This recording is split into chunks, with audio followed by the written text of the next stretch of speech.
समझ में आया, तुम ही थी जो साया बनकर पूरे घर में घूमती रहती थी, है ना? क्यों किया तूने ऐसा? क्योंकि मुझे अम्मा जी को मुक्ति दिलानी है।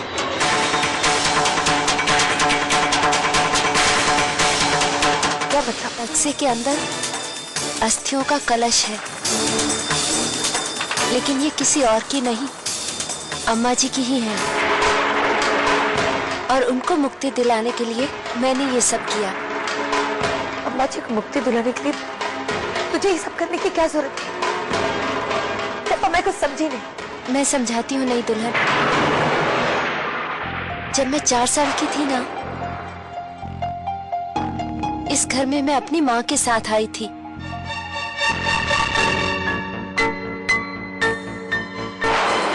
और साल भर के अंदर ही मेरी माँ गुजर गई। तभी अम्मा जी ने मुझे एक माँ जैसा प्यार दिया और मेरी हर चीज का ध्यान रखा। यहाँ तक कि वो गांव की हर औरत की जरूरत और हक की बात करती थी। तो अम्मा जी की मौत कैसे? ये तो मैं भी नहीं जानती। नहीं दुल्हन, लेकिन उनकी मौत के बाद सजा के तौर पर पिताजी ने उनकी अस्थियां गंगा में नहीं बहाई ताकि उनको मुक्ति ना मिले। मेरे और पिताजी के अलावा अब आप तीसरी हैं जिन्हें ये बात पता है। बस आपसे यही विनती है, आप अपनी बहू होने का धर्म निभाओ और अम्मा जी की अस्थियों को विसर्जित कर दो। और ये काम सिर्फ आप ही कर सकती हैं।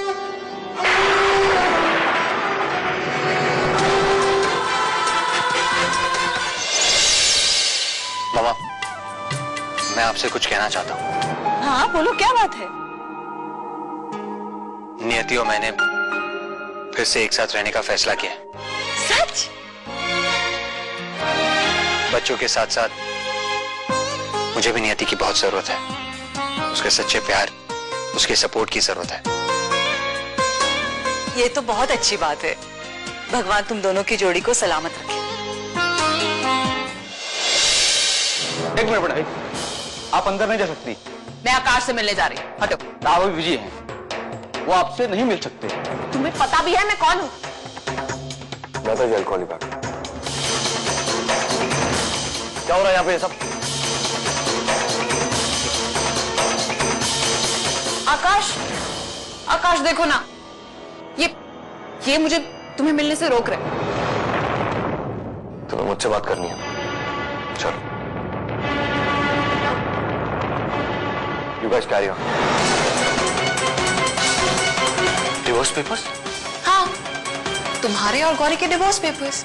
अब जल्दी से इन पर साइन कर दो ताकि तुम्हारे और मेरे बीच में कोई ना आ सके। पागल हो गई हो तुम्हारा दिमाग खराब हो गया। तुम्हें क्या लगता है मैं गौरी को डिवोर्स दूंगा? कभी नहीं।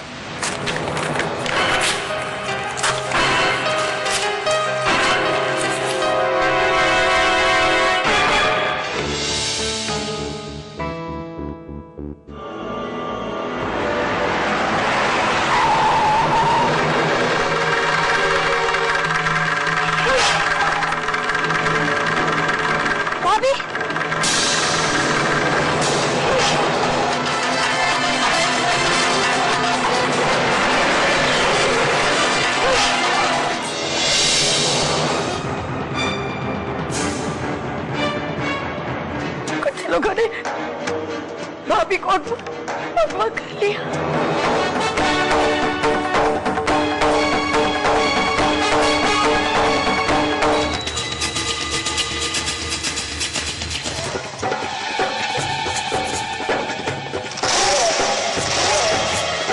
घर की बड़ी बहू यानी के घर की इज्जत, अगर परिवार की इज्जत पर दाग लग जाए और मान मर्यादा पर प्रश्न चिन्ह, तो क्या होगा?